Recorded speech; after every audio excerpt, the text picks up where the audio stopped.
Vous êtes-vous déjà demandé pourquoi certaines personnes vous regardent comme si vous étiez un mystère de marche?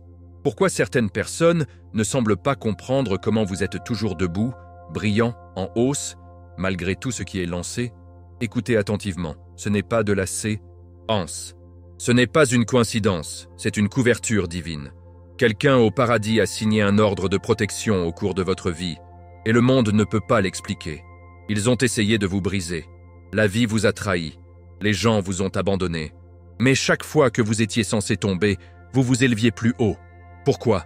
Parce que quelqu'un qu'il ne peut pas voir vous couvre. Il y a une main sur votre vie qui ouvre des portes, met fin aux batailles et fait taire les ennemis. Et la meilleure partie, ils ne savent même pas qui diable vous soutient. Ce que vous êtes sur le point d'entendre dans cette vidéo n'est pas seulement l'inspiration, c'est une révélation. Vous comprendrez pourquoi les tempêtes ne vous ont pas tué, pourquoi le silence avait un but, pourquoi la trahison était nécessaire, et pourquoi vous êtes prêt en ce moment pour l'exaltation publique que personne ne pourra nier. Tu n'es pas fou, vous êtes choisi. Et aujourd'hui, nous allons exposer la vérité derrière ce qui vous protégeait vraiment depuis le début.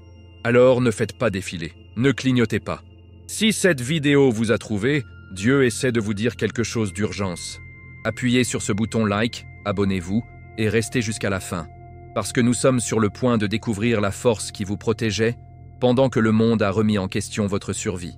Vous vous êtes déjà arrêté pour vous demander pourquoi les choses ne se sont pas complètement effondrées, alors que, selon toute logique, il devrait avoir. Pourquoi quand tout le monde vous a abandonné, des amis, de la famille, même ceux qui ont juré de ne jamais partir une fois que vous étiez toujours debout? Ce n'était pas de la chance, ce n'était pas seulement de la force, c'était une assurance divine, directement de la salle du trône de Dieu. La Bible nous dit dans le psaume 91, 4, « Il vous couvrira avec ses plumes, et sous ses ailes, vous trouverez refuge. » Et ce genre de protection ne vient pas de ce monde, c'est surnaturel. C'est la main de Dieu qui fait pour vous ce que personne d'autre ne pourrait. Quand tout le monde est parti, son esprit est resté. Vous n'étiez jamais vraiment seul. Ils ne comprennent pas, et ils ne le feront jamais. Car le type de couverture que vous portez n'est pas visible à l'œil nu. Ce n'est pas une foule. Ce ne sont pas des applaudissements. Ce n'est même pas vos propres efforts. C'est la foi. C'est Dieu. Lorsque vous entrez dans une pièce, les choses se déplacent et que les gens se sentent instables et ils ne savent même pas pourquoi. Mais le ciel sait. Il y a une onction sur vous qui vous protège de ce qui a détruit les autres. Ésaïe 54, 17 dit « Aucune arme formée contre vous ne prospérera. » Cela ne signifie pas que les armes ne se formeront pas. Cela signifie qu'ils ne gagneront pas. Pas à cause de qui vous êtes, mais à cause de qui marche avec vous. Jésus-Christ n'a pas seulement sauvé votre âme, il a gardé vos pas. Il y avait des portes qui vous ont ouverts lorsque vous n'aviez pas les informations d'identification. Des opportunités qui n'avaient aucun sens logique. C'était la main invisible de Dieu. Et oui, cela confond les gens. Pourquoi eux? Pourquoi maintenant? Parce que Dieu l'a décidé. Période. Et quand Dieu vous couvre, il va également devant vous. Deutéronome 31, 8 nous rappelle « Le Seigneur lui-même va devant vous et sera avec vous. Il ne vous quittera jamais, ni ne vous abandonnera. » Cela signifie avant la réunion, la salle d'audience, le rejet, il était déjà là, définir l'atmosphère. Annulation des pièges. Envoyant des anges à l'avance pour rendre les chemins tordus au droit. C'est le type de système de sécurité qu'aucune force artificielle ne peut violer. C'est drôle comment les gens essaient de calculer votre survie. Ils regardent votre compte bancaire, vos ressources, votre système de soutien, ou en manque, et ils sont déconcertés. Mais ce qui leur manque, c'est le suivant. Lorsque vous avez la Bible comme votre plan, lorsque Jésus-Christ est l'architecte de votre voyage, vous n'avez pas besoin de validation terrestre. Vous avez une stratégie divine. Il y a eu des moments où vous vous accrochiez à peine, mais en quelque sorte, les choses ont fonctionné en votre faveur. Ce n'était pas une coïncidence. C'était Romains 8, 28 en action. Toutes choses fonctionnent ensemble pour le bien pour ceux qui aiment Dieu. Même le chaos, le chagrin, le silence, il a tout utilisé. Alors quand il chuchote, qui diable les couvre comme ça? Vous pouvez sourire, parce que tu sais.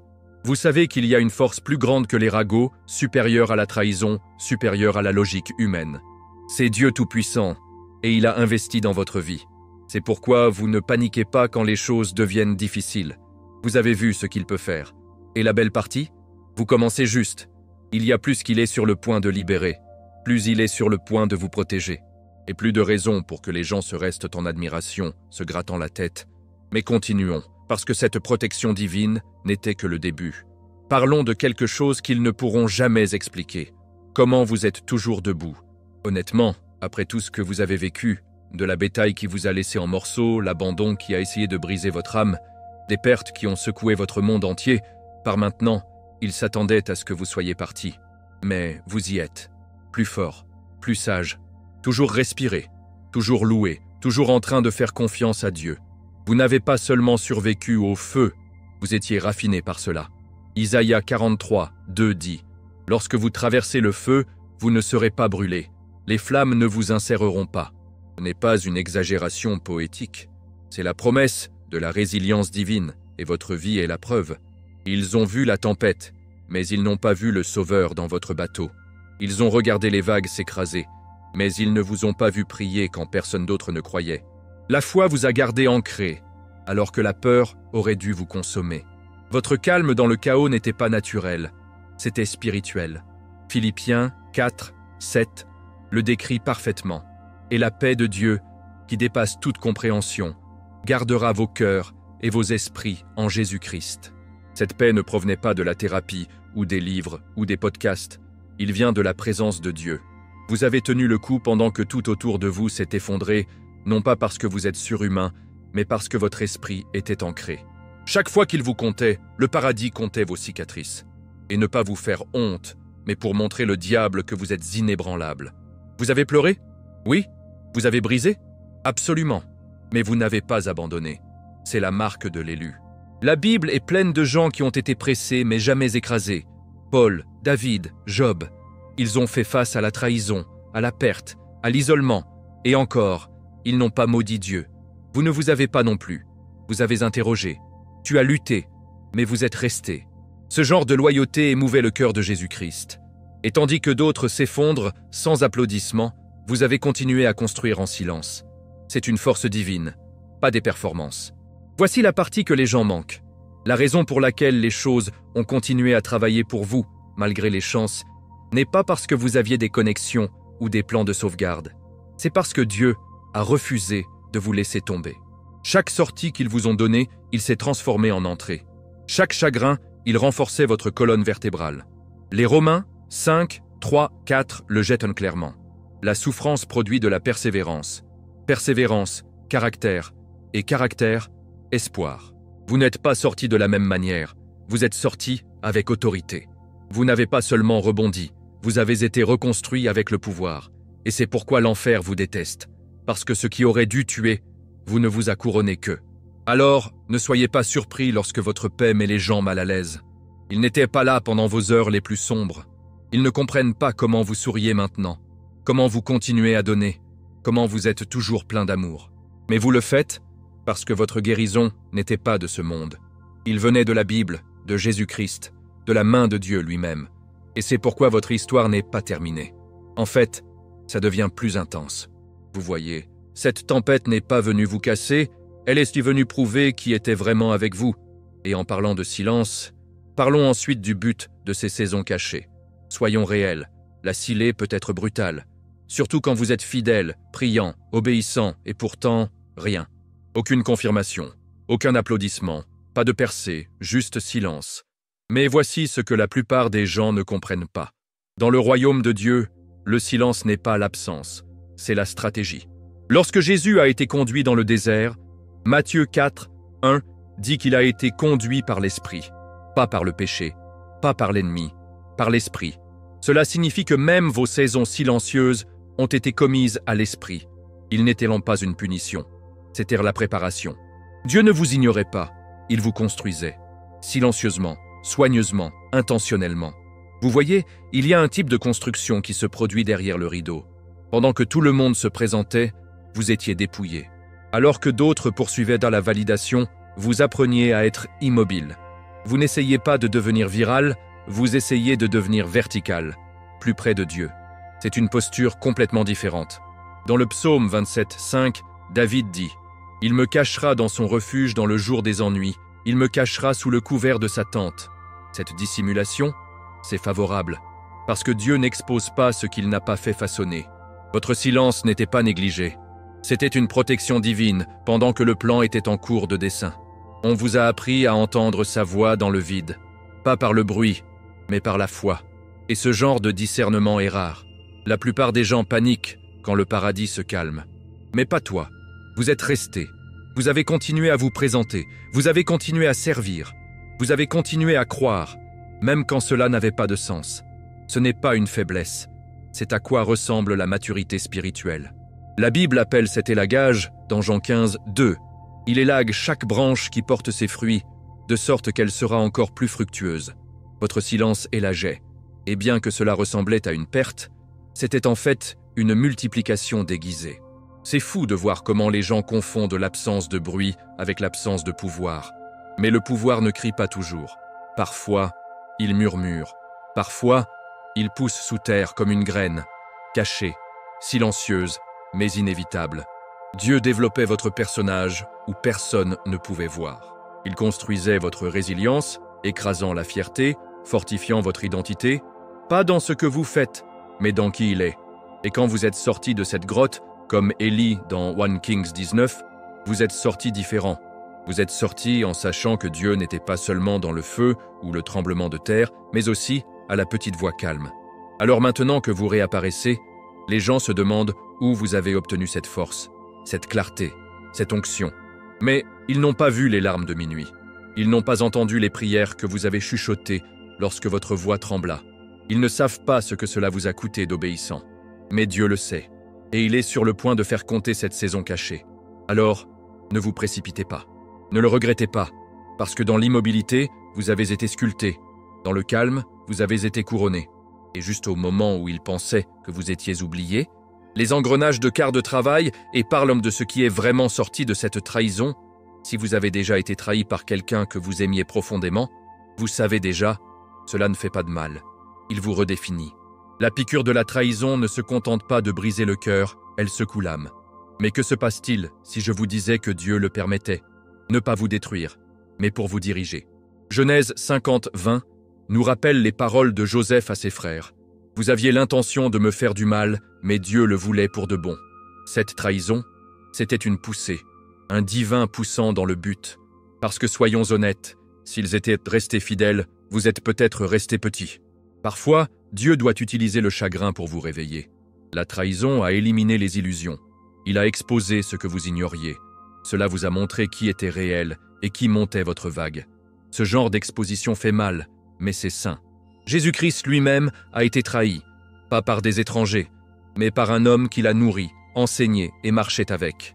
Luc 22, 48. Judas, tu trahis le Fils de l'homme avec un baiser. Même la trahison peut porter un sourire. Mais au lieu de lui résister, Jésus a embrassé le moment. Parce qu'il savait, la trahison était le déclencheur de la crucifixion, et la crucifixion était la porte de la résurrection. Sans Judas, il n'y a pas de croix. Sans la croix, il n'y a pas de salut. Laissez-vous couler. Dieu peut utiliser ce qui vous a cassé pour vous bénir. La douleur que vous pensiez tuer vous est devenue le berceau de votre pouvoir. Vous avez cessé de demander l'approbation. Vous avez cessé de divertir la médiocrité. Vous avez arrêté de verser dans des gens qui ne vous ont vidé. C'est la croissance. Et cela ne s'est pas produit par le confort, cela s'est produit à travers des blessures. 2 Corinthiens 12, 9 dit « Ma grâce vous suffit, car mon pouvoir est rendu parfait en faiblesse. » Dieu n'essayait pas de vous rendre dur, il vous faisait saint. Et la sainteté commence toujours par la séparation, même si elle passe par la trahison. Les gens demandent souvent « Pourquoi Dieu les laisserait-il faire ça ?» Parce qu'il avait besoin de vous libérer. Cette trahison ne vous a pas gâché, elle vous a sauvé. Il a brûlé la version de vous qui comptait sur le fait d'être aimé. Il a exposé les fausses fondations sur lesquelles vous vous teniez. Il a rompu les liens qui vous retenaient. Douloureux? Absolument. Nécessaire? Sans aucun doute. Comme l'or dans le feu, votre pureté ne pouvait pas faire surface sans la flamme. Et maintenant, vous brillez différemment. Vous faites confiance différemment. Vous aimez le discernement. Et vous ne confondez plus la fidélité avec l'accès. C'est une évolution divine. Donc, la prochaine fois que quelqu'un sortira, ne paniquez pas. Laissez-les. Leur sortie pourrait être exactement la chose que Dieu utilise pour vous lancer en avant. Tu n'es pas amer. Tu vas mieux. Vous n'êtes pas brisé. Vous êtes construit. Et les personnes même qui ont essayé de discréditer, vous n'aurez pas d'autre choix que de voir votre augmentation. Mais il ne s'agit pas de vengeance. C'est une question de justification. Et en parlant de cela, parlons ensuite de l'exaltation publique qui est déjà écrite dans le calendrier du paradis avec votre nom. Ça fait longtemps à venir, n'est-ce pas? Toutes ces années tranquilles, d'être fidèle dans les coulisses, faire la bonne chose sans reconnaissance, servir quand personne ne frappait, obéir à Dieu quand il semblait que personne ne l'avait même remarqué. Mais devinez quoi? Le paradis regardait. Et maintenant, c'est le temps de récupération. Pas de vengeance, mais de justification. 1 Pierre 5, 6 dit « Humblez-vous sous la puissante main de Dieu, afin qu'il puisse vous exalter en temps voulu. » Ce temps voulu est maintenant.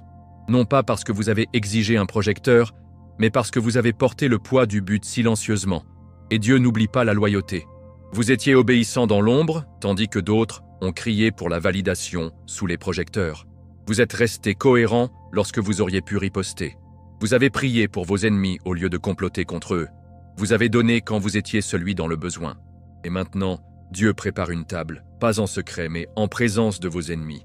Tout comme le psaume 23, 5 promet. Il ne s'agit pas de showboating, il s'agit d'honneur, reconnaissance divine, promotion du royaume. Le genre d'élévation qui ne vient pas des applaudissements de l'homme, mais de l'autorité de Dieu. Personne ne peut bloquer ce que le paradis a déjà libéré.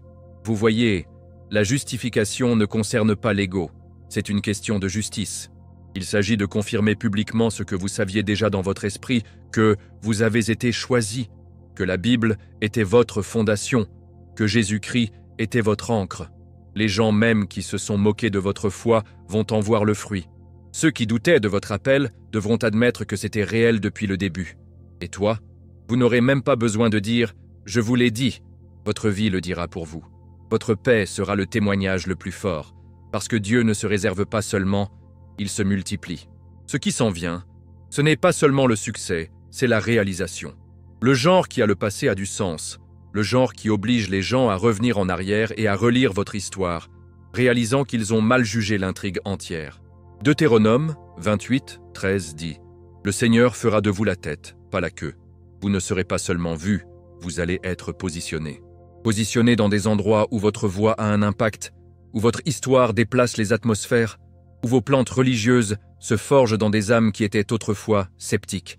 Vos cicatrices parleront et votre obéissance résonnera dans des endroits où vous n'auriez jamais pensé entrer.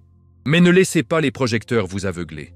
Restez bas, restez reconnaissant, parce que le même Dieu qui élève est celui qui vous a donné le pouvoir à travers le désert. Et rappelez-vous, ce n'est pas la fin de votre histoire, ce n'est que le début de votre dévoilement. Il y a une raison pour laquelle vous ne vous installez jamais, et c'est exactement là que nous allons ensuite. Parlons de l'unicité d'être vraiment choisi. Élifions quelque chose une fois pour toutes. Vous n'étiez jamais censé vous intégrer. Cet inconfort que vous avez ressenti toute votre vie, ce sentiment harcelant que vous êtes juste, différent, ce n'est pas un accident, c'est la preuve. Preuve que vous avez été distingué par Dieu pour quelque chose de plus élevé. Jérémie 1,5 dit « Avant de vous former dans l'utérus, je vous connaissais, avant votre naissance, je vous ai misé. » Cela signifie que votre caractère unique n'est pas bizarre, c'est saint. Les choisis ne sont pas conformes à la foule, ils le perturbent. Vous n'étiez pas conçu pour le système, vous avez été construit pour le déplacer. Et c'est pourquoi ils ne vous ont jamais compris. Les gens ont essayé de vous étiqueter. Trop intense, trop profond, trop. Mais c'est parce que votre esprit a un poids qu'ils ne peuvent pas mesurer. Vous entrez dans les pièces et l'atmosphère change. Et ils ne savent pas pourquoi. Mais vous le faites. Vous portez la présence de Dieu, l'autorité de Jésus-Christ, la conviction de quelqu'un qui connaît la Bible non seulement en mots, mais dans l'expérience. Et à cause de cela, votre vie refuse de se fondre. Même lorsque vous essayez, Dieu vous expose. Il ne vous laissera pas être moyen. Il ne vous a pas appelé pour être commun. Et au fond, vous le savez. Vous avez probablement demandé à Dieu « Pourquoi je me sens toujours seul ?» Voici la réponse. Parce que votre appel est rare. Vous n'étiez pas fait pour fonctionner en pack. Vous avez été fait pour les conduire. La Bible est pleine de méfaits. Des courses, Elijah, Esther, Jean-Baptiste. Aucun d'eux ne correspond au moule. Mais tous ont changé l'histoire. Et vous aussi. Dieu ne choisit pas le plus fort. Il choisit l'obéissant, le set apart. ceux à qui on peut faire confiance au silence tout en conservant leur intégrité. C'est pourquoi votre vie est marquée par le rejet. C'est la preuve que vous avez été réservé à quelque chose de plus grand. Il y a un feu en vous que la religion ne peut pas boxer et la culture ne peut pas faire taire. Vous ne faites pas que fréquenter l'Église, vous portez l'Église. Votre foi entre dans la pièce avant de parler. Et c'est pourquoi les démons vous reconnaissent avant les gens. Acte 19:15 raconte l'histoire des mauvais esprits en disant « Jésus, je sais, et Paul, je sais, mais qui êtes-vous ? L'enfer sait qui est réel, et croyez-moi, ça te connaît. » Vous intimidez l'obscurité simplement en existant. Ce n'est pas de l'arrogance, c'est la réalité spirituelle. Lorsque Dieu marque quelqu'un, l'ennemi tremble, même si les gens rient. Donc, quand ils vous regardent avec confusion, ne vous expliquez pas. Quand ils remettent en question votre audace, ne rétrécissez pas. Vous n'étiez pas fait pour être compris, vous vous êtes fait à vous démarquer. L'huile de votre vie ne peut pas être copiée. Le chemin que vous marchez ne peut pas être dupliqué. Et alors que nous fermons ce chapitre, n'allez nulle part parce que maintenant que vous savez qui vous êtes, il est temps de voir comment tout se réunit.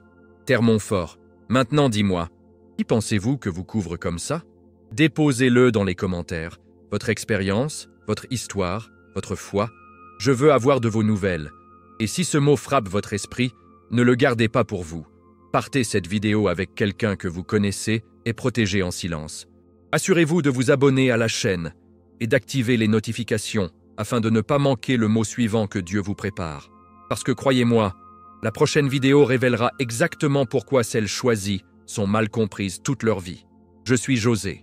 Et rappelez-vous, ils n'ont pas à l'obtenir, ce n'était pas pour eux, c'était pour toi.